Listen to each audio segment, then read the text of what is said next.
Permanent enlightenment, self-realization, God realization. Is that what you dream of? Have you maybe even had a taste for the divine?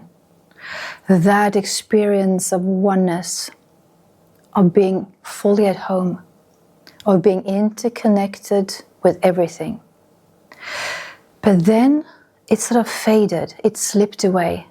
And all you want to do is to get that back, to have it stay permanently. Here are some things, some of the most common things that hinders people from waking up and staying awake. There are a lot of things actually. So let's see if we can, if we can cover the most important ones. We have this idea of what enlightenment is. That enlightenment means that you will always be blissful, always be happy, joyful, and feel love and compassion to everyone, everything, all the time. It can also involve that you have some ideas that you will have certain capabilities of teleportation, of reading minds, of seeing auras, of talking to animals, whatever that is. All your ideas about what enlightenment, self-realization is never that. Another thing is that we try to chase it. It's the ego part of us, that part which has an identity that we think this is who I am. We've been identified with these filters and masks and beliefs and programming that has nothing to do with our essence, who we really are. But because we've identified with that, we created this ego, and we got this pain body as well that Eckhart Tolle talks a lot about. And that wants to make it about itself. That experience that you had of oneness, that it was there. It wasn't. But it is so scared of disappearing, of being made irrelevant, of being discarded, that it takes on this sort of spiritual role, spiritual ego, of thinking it has something to do with it and that it's going to guide you to the path on how to experience it again on a permanent level. So you can come with all sorts of advice of different practices you got to do, different meditations, or this course, this retreat, or following that guru, or following that group of people, doing this intense type of shadow work. Or you have all these things like a tick to-do list. Then you have gurus that are narcissistic or psychopathic that leads you astray because they want to control you, they want to manipulate you, and they want to keep you small. They don't want you to realize that you are everything that you're searching for already and that you do not need them.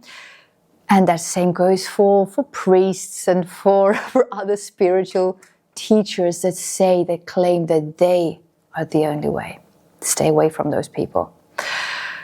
Then we have this aversion to the so-called lower energies, chakras, emotions, that they're not spiritual enough. That the anger, the hatred, the shame, the fear, the guilt, that those emotions, you don't really want to look at them and feel them fully. So you push them a bit aside. You imagine that they're not really there.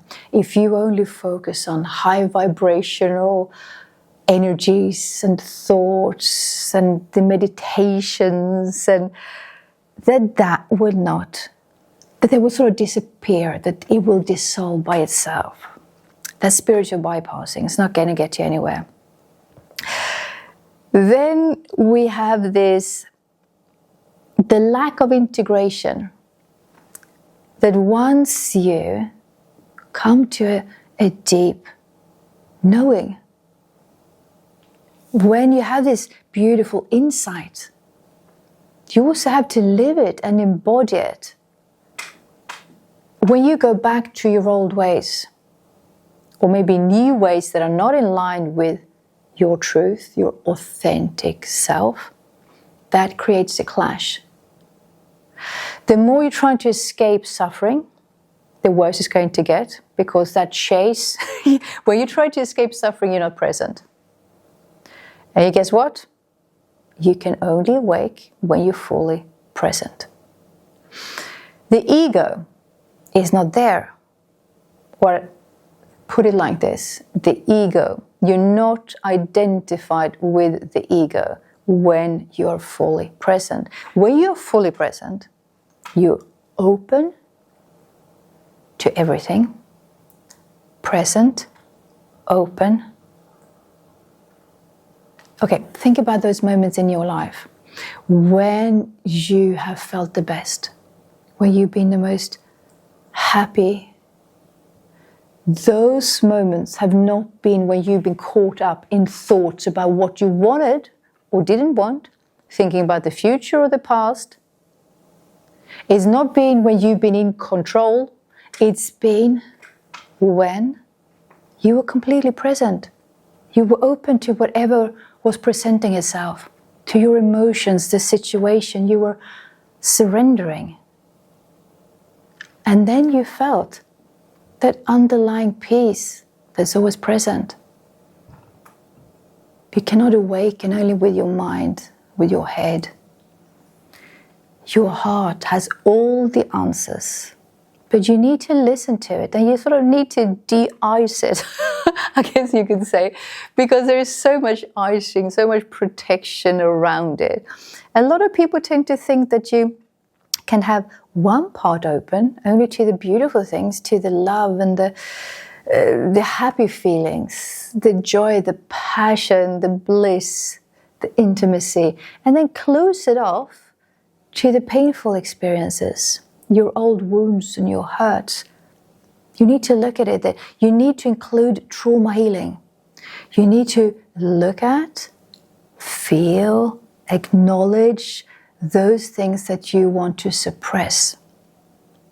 And you can only do that when you're fully present and you're open to feel that which is.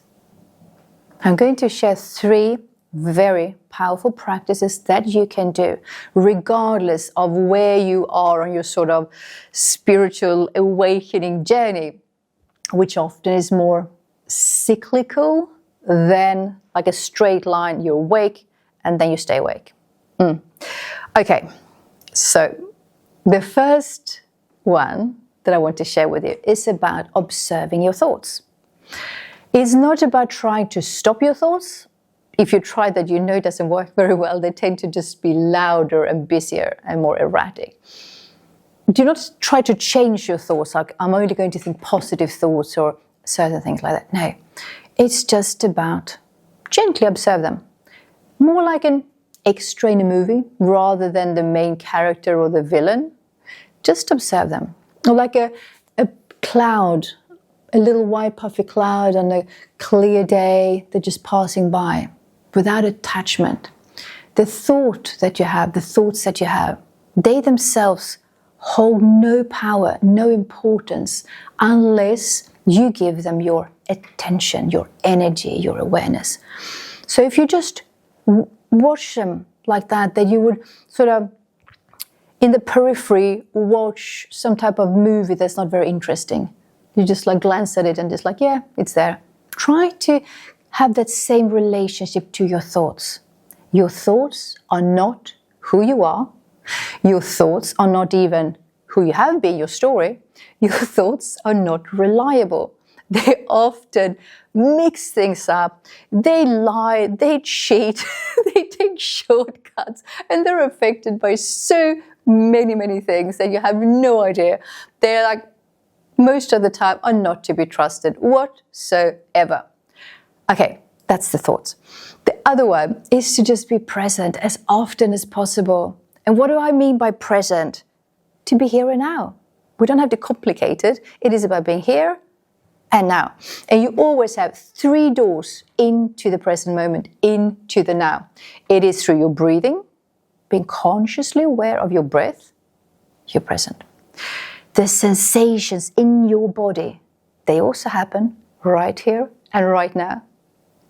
And your senses, all your senses, are now indicators. So by focusing on all or any of your senses, you automatically become more present. The third practice, I would say, is the most powerful one out of all of these. And it is about, yes, it is about you being present. It is about you not engaging with your thoughts. But it is about you being courageous enough to feel that which is present at the moment. And I can suggest to do it physically. It's easier to do it physically because if you only go into the emotion, it's easier for your thoughts to get carried away. But if you focus on how the emotions manifest in your body, specifically when it is something that you do not really want to feel, so-called what you would call on the negative spectrum, anything from anger to shame, frustration, sadness, jealousy, whatever it is, you feel it in your body. Where is it? Is this the lump in my belly? Is the pressure over my chest? Do I feel it in my throat? Heaviness here in my head? Is it like rushing through my veins? Tingling? Is it a numbing sensation? Is it pain somewhere? Do I feel like I have a blockage? What's it like?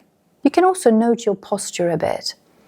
But just feel that. Sit with it. Don't escape. Do not distract yourself. Do not engage in a narrative. Only feel it. Because what happens when you are completely present, you are completely open to feel that which is, even if it is painful, that openness and acceptance, when felt fully, when you're fully open, it cancels out that emotion. Oftentimes, it only needs to be completely seen and accepted for it to dissolve like that. The trick is, though, that if you do this exercise in order to feel good, to quickly release that, to cancel it out, then it is your ego speaking, then it is your mind speaking, you're not present, you already have something that you want to feel and achieve. And you're missing the whole point of the exercise. The exercise is to be fully open, aware, accepting of whatever you feel. Of course, if you have a tendency towards hypochondria, you have health anxiety, and keep checking, your pulse, if your fingernails are going blue for the oxygen, if you're feeling like, oh my God, my heart, my head, having a tumor, a stroke, cancer, this is not really for you. You can do it in other ways. Also, of course, that if you would notice that you have like an ongoing heart attack or that you're in a situation that is completely dangerous, don't just sit there, I'm just going to feel it now, how I'm like slowly dying and putting myself in huge danger. Obviously not. But just to clarify that, because some people will interpret everything literally. But this is a beautiful, beautiful exercise to do.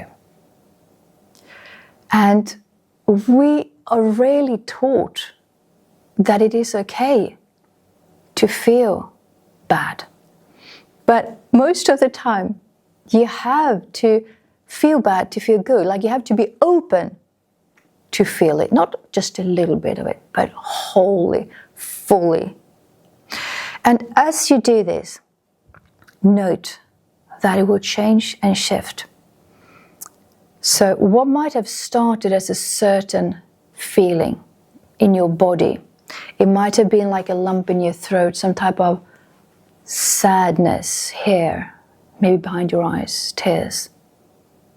But as you keep directing your attention to it, it might morph into more of like an anger, especially if you had a lot of suppressed anger and you feel that. So don't think that just because you felt a sensation in your body, an emotion, that's going to stay. You keep bringing your attention back to the present moment, the here and now, the here and now, the here and now. And you will notice it's like waves rushing through you. Initially it might be very intense and might feel a bit better. And then come another wave. But this, what it does is, it removes this emotional luggage, heavy weight that you've accumulated over your lifetime, this heavy baggage from your trauma, but also ancestral trauma, generational trauma, communal trauma. You start to make that lighter, and that makes it easier for them to be present, where you're not scared of what might come up. Because a lot of people, they're scared of being present because of what can come up. Because if they sit in stillness, it can get scary for a lot of people. Because there might have been things that you have distracted yourself from, that you didn't want to feel, look at. And then they start to come up to the surface. And that's why so many people, they keep busy, busy, busy all the time. Or scroll through social media, they distract themselves. Because they don't want to look at it. But you can never be fully enlightened, self-realized, if you're trying to escape the bad feelings and if you're not present.